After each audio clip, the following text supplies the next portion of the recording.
She showed up in my driveway like she owned the whole street, waving a clipboard and shouting at the top of her voice that my vintage truck was an eyesore before I could even step outside. She had already called the so-called HOA cops, two men in cheap uniforms who jumped out of an unmarked SUV and walked toward my truck, like they had legal power over it. One of them pointed at it and said, "We're towing this now. Step aside." And Karen stood behind them with her arms crossed like she had just won a battle. I told them calmly that this was my land, and that truck had been parked here since the day I bought this house. But Karen pushed forward, jabbing her finger toward my chest, telling me I had no right to question HOA authority. She threw a fake violation notice on my porch and yelled that she'd already filed a complaint claiming my truck was connected to criminal activity. I could feel the neighbors watching from behind curtains, probably thinking the same thing I was. This woman had finally lost her mind. The fake officers didn't even hesitate. They circled my truck, hooked the tow chains, and one of them whispered to the other, "We can add extra fees." He won't fight it. That was the moment I realized they weren't just fake, they were planning to profit off this. Karen leaned in close and said, "By the time I'm done with you, you'll beg to leave this neighborhood." I stayed calm, because I knew something she didn't. I wasn't some random homeowner she could bully. I had spent years dealing with people far worse than her. She kept shouting, telling me to stand back or face arrest when the fake cops nodded, like they were ready to grab me. They froze when I stepped a little closer and said quietly, "Are you sure you want to go through with this?" Karen smirked. "We already are." So I reached into my jacket, pulled out my wallet, and flipped it open. The moment the badge caught the sunlight, all three of them stopped moving. Karen's mouth opened, her face drained, and the two fake officers actually stepped back. One managed to stutter, Is that real?" I didn't raise my voice. I didn't have to. I just looked them straight in the eyes and said the line that made Karen stumble backward like she'd been hit. "Touch my truck again, and you'll be dealing with the FBI for real." The two fake cops looked at each other like their entire plan had just exploded in their hands. One of them tried to hide the tow hook behind his leg, as if that would help now. Karen, though, she wasn't done. She stepped forward again, shaking but still trying to play the tough one. "Now this is HOA property," she said, though even she didn't seem to believe it. "Your badge doesn't change the rules here." I watched her hands tremble as she grabbed her phone, dialing someone fast. She whispered, "Plan B. Now." That was the first moment I felt a real shift. She wasn't backing off. She was doubling down. A few seconds later, another SUV pulled up, this one with cheap magnetic decals slapped on the doors.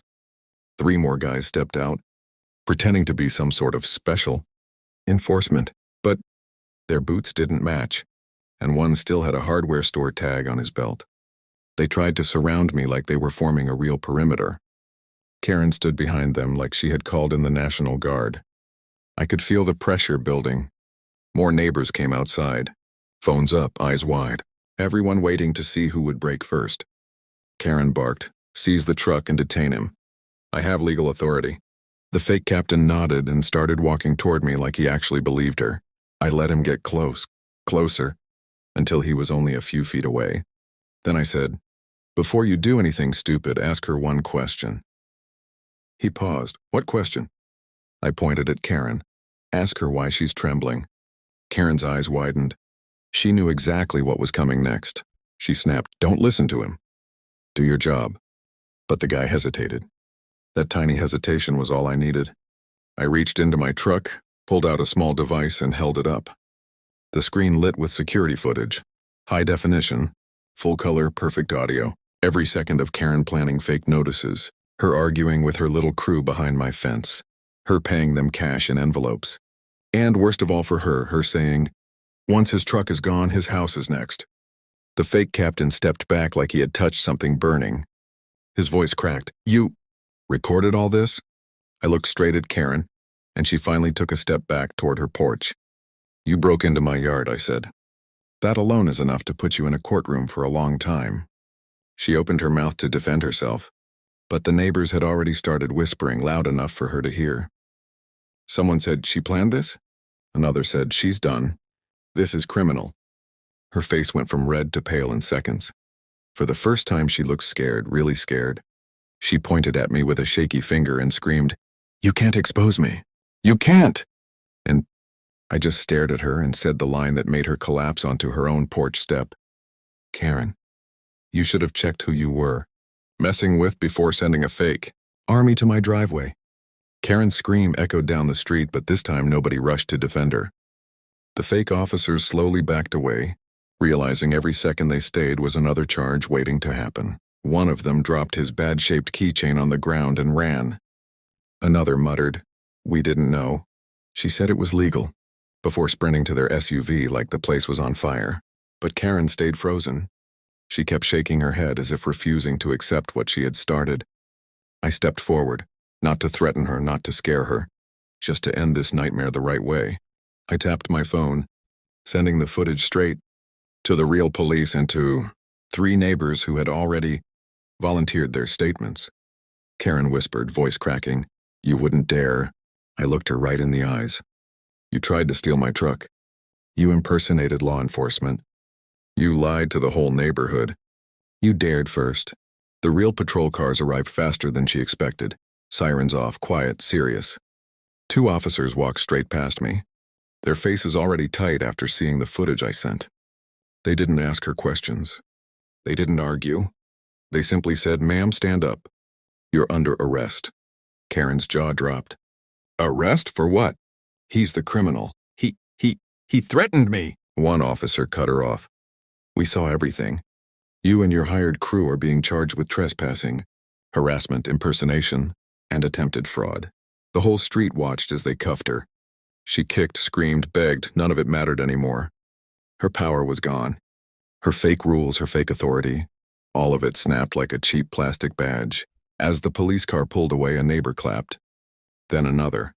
Soon the entire street was cheering, something I never thought I'd hear. For the first time in months, people looked relieved, like they finally had their home back. I walked over to my vintage truck, ran my hand across the hood, and let out a breath I'd been holding since the moment Karen tried this stunt. A little boy from 2 houses down approached and said, "Sir, are you really FBI?"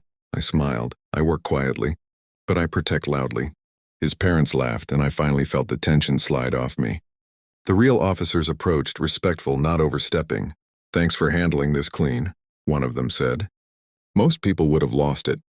"I didn't fight for this country to lose my cool over a bully," I replied. "I just defend what's mine." They nodded and left the street calm and quiet again. When I finally walked back toward my front door, the sun hit my truck just right, and I stopped for a second, feeling something heavy lift off my chest. Justice didn't always come easy, but today, it came loud. And as I looked at the empty space where Karen once stood screaming at everyone, I couldn't help but think one final thought. Freedom isn't just land. It's the right to stand your ground against anyone who tries to take it. The end.